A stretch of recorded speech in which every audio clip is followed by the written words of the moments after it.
Hey everybody, how's it going? I'm doing pretty good myself, thank you. It's the old geezer Bob here, the old ham and egger. Got my coffee cup, got my Bob coffee cup. I'm set. Before I continue, would like you to, if possible, hit the like button, subscribe button, and it's got something to do with the YouTube algorithms. That's algorithms, not the algorithms. We don't want to go there. So if you can do that, that would be great. Anyway, I've been following the news just a bit too much more than I should. And it gets depressing. Might have to start watching my Three Stooges DVDs again, right? Get some humor. Anyway, what piqued my interest was Gina Raimondo. Now, who's Gina Raimondo, you're asking? That's a good question. She's the Secretary of the Department of Commerce. So she's a member of the Biden-Harris fiasco's cabinet. And I think she was on Morning Mika, and she said that we should extinguish Donald Trump for good. Now, Mika came to her defense right away and said, you do mean vote him out, right? Right, you do mean vote him out, right? And Gina Raimondo said, oh, yeah, right, vote him out. See, my fingers across, see? Oh, yeah, we should vote him out. But anyway, damage was done. And with this statement of hers happening after only 2 or 3 weeks after the last assassination attempt, which was the second, I think in 2 months, people were getting upset. Even people on the left. People like CNBC, MSNBC, ABC, CBS, CYA, all of them, right? It's that CYA, not CIA.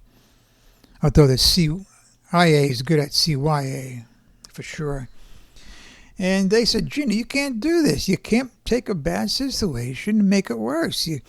You can't talk about President Trump this way. It's a volatile situation. Shame on you, Gina. Shame on you. Take it back. Fooled you. They didn't say that. One paper, the USA Today, which is almost news, almost journalism, almost factual, prefaced that by saying people on the far right are saying Gina Raimondo was using inflammatory rhetoric. Okay. But that's how they are, folks. I told you before, they want him dead. You must accept that. They want him dead. And if you vote for these people, this is who you're voting for. You're voting for a party that will do anything it can to remain in power. And, unfortunately, this party is also supported by members of the Republican Party. You think McConnell wants him as president? No, come on. You think Romney wants him as president? And so on and so on? No. They're happy collecting their money, covering their ears, shutting their eyes as to what's going on. So, and, excuse me for a second.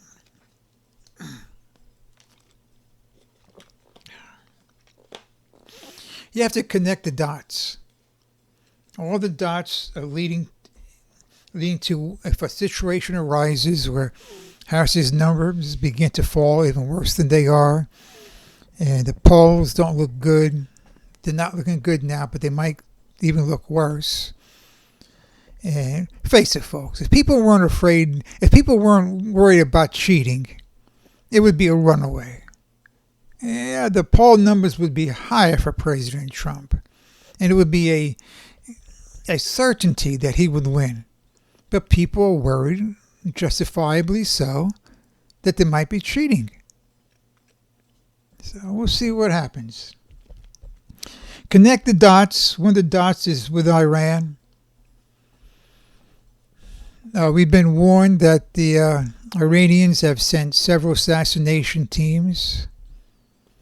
Yeah, well, they can join the crowd, right?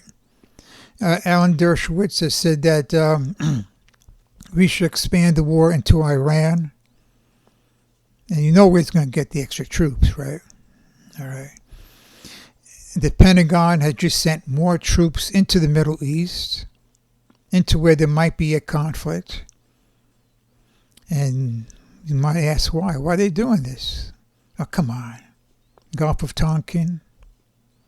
And just more recently, the weapons of mass destruction. It's called a tripwire. That's it. A few dozen American personnel get killed. One side blames the other.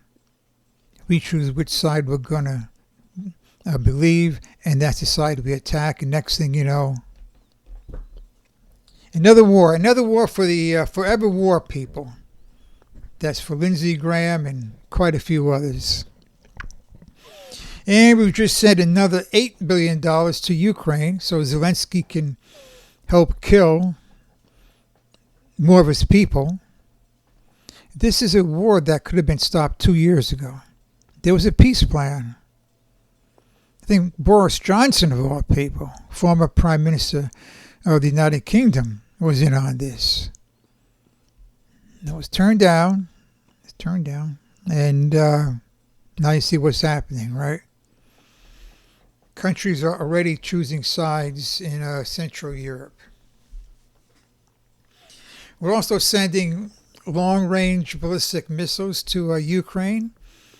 These missiles will have the capability to strike deep inside Russia. And Russia has every right to be fearful about this. But this is what we're doing. There's so much I could talk about how this country has just degenerated, how it has a country that prided itself on its moral fiber, on its moral character. And now we're doing this to feed the war machine, to feed the beast, the deep state, the beast, the bureaucracy, the administrative state, whatever you want to call it. All I can say is vote for the right people. If you vote for a Democrat, I don't care how moderate he or she might seem, when push comes to shove, he or she will side with people as like Chucky Schumer, AOC, Nancy Pelosi, and so on. And for those who are in a district with a Republican rhino, vote for President Trump. Hold your head up high, then hold your nose. Bring a vomit bag with you and vote for the Republican. And then when the primary season comes, we'll take care of that person. Okay, that's it for that. Let's go on to something else, another topic, which is college football. Oh, how I used to love college football. Yes, sir. Everybody knew somebody was getting paid under the books, but it just happened every now and then. It was all hush hush, and now it's in the open. In the open, they have the NIL, which is the National Imaging and Licensing, which means that if there's a jersey sold with your name on the back, you get a percentage of that. If a new store is opening up, they want to use you to promote their store, you can go to the store, opening, they'll pay you X amount of money, and that's fair and square now. It's now evolved to something which is just pay to play, that's all. Ryan Day of Ohio State, head coach there, said a couple years ago, for us to have a competitive team and compete for the national championship, we need to have a budget. No, he said it would cost about $12 million to build a national contender. And the man was right.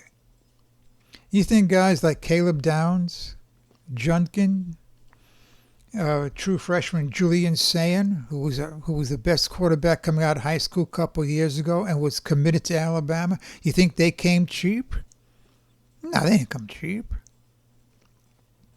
Will Howard, Ohio State needed a quarterback. They paid him. Every team does this. Every team does this. Alabama does. It's just pay for play. And we're seeing some of the ramifications of this. Just recently, a quarterback for UNLV, University of Nevada at Las Vegas, Matt Suluka, which is a graduate transfer who played at Holy Cross, that football powerhouse, Holy Cross. And he went to UNLV, and they're undefeated. First time, it might be in the history, I don't know. But they're ranked in the top 25, first time ever. He quit the team. He's going to take his redshirt season. And in college football, you can play 4 games. And if you don't play any more, you can then be considered a redshirt and not lose any year. So that's what he's going to do. The reason? He's saying he was told by an assistant coach he would get paid $100,000 to sign with UNLV. Poor guy said, hey, I haven't seen a dime of that. I've spoken to these guys. Well, his agent spoken to these guys. He said, I've spoken to these guys, and the best they could come up with was $3,000 a month for the next 4 months. So I'm going to quit this year, leave my team after 4 games, and see what I can do next year. That's one side of the story. That's his side. The way I think of it, though, is that an assistant coach did tell him that, and assistant coach probably would have told him anything. We'll give you $200,000. Oh, yeah, I could come up with the money. Don't worry about a thing. You sign with us, and we'll give you the money. Checks in the mail, right? And when they didn't pay him, and Sluker had no proof of this, it was a verbal contract. And as Judge Judy said, the verbal contract is worth the paper it's not written on. He was up the boat, right? Shit out of luck. And in one way, you can't blame the guy. I'm not going to blame the guy. This is his final year. He's not going to go in the pros. He knows that. He wants to make some money now. You're going to see a lot more of this. Just read recently where a defensive lineman for USC is going to do the same thing. Former 5-star recruit. Came to USC out of Georgia. Is not seeing that much action. And says, oh, well, wait a minute now. I came here to play. I'm not playing. You don't play me. I'm getting out of here. Maybe the reason he's not playing is because he's not good enough. And if you're not good enough to be on USC's defensive line, then maybe that says a lot about you. Excuse me again.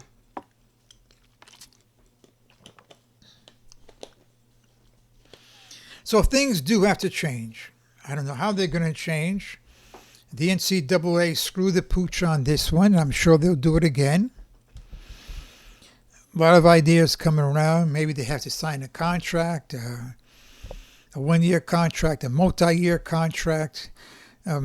Maybe you can only transfer once and that's it.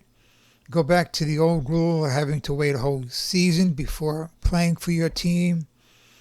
Maybe do something about the 4-game the 4-game window to play as a freshman, which I think helps most freshmen and most coaches. They get to see what this guy can do in 4 games. And if he impresses, we'll keep him there. If not, he'll go back. He's got another year. We don't lose any eligibility. And it's sad because I used to, college football is the way to go. For me at least, right? Are you going to watch the pros? And the pros are making money hand over fist, and they got stupid owners. Today's game, Thursday night game on primetime, right? The Dallas Cowboys against the New York Giants. Daniel Jones is getting $40 million a year. Prescott is getting $60 million a year. And together, combined, their teams have won 2 games. 2 games. So you're going to have $100 million a year at quarterback for these two teams, and all you have to show for it are 2 wins. One thing to remember, these guys, they don't sign the contracts themselves, you know. Now, the general manager, he gives them the money, and they say, well, you're going to give me $40 million a year? Oh, you're damn right I'm going to sign it. Give me a pen quick, right? I think picking a quarterback in the first, and the high first, or the low first rounds, maybe from 1 to 10 or whatever, is going to go the same way that picking a running back among your first 10 picks has gone, which is you don't do it any longer. It used to be you pick a good running back, number 1, number 2, whatever, but there have been too many cases of it not panning out. I know Trent Richardson is one. Fantastic at Alabama, just fantastic. Saquon Barkley's been a good player, but I don't think he's a number 2 draft pick, which is what he was. But that'll be another topic, though. Okay, anyway, tomorrow. I am going to be here tomorrow. I hope I'm here every day. You know, I hope I'm here tomorrow and Saturday and Sunday and so on and so on. So, but I'm going to give my picks tomorrow. And of course, we'll be talking about the game of the century. Alabama at Georgia. I'm sorry, Georgia at Alabama. Actually, it's the game of the century for this year. There'll be another game of the century a couple weeks down the road when Alabama goes to Knoxville to play Tennessee. But the game of the century for this week are the Georgia Fighting Kirbys against my Alabama Crimson Tide. So we'll do that. I'm going to leave you here. Let's all be healthy. Let's all be safe, right? And let's all remain vertical. And up until then, I'll catch you later.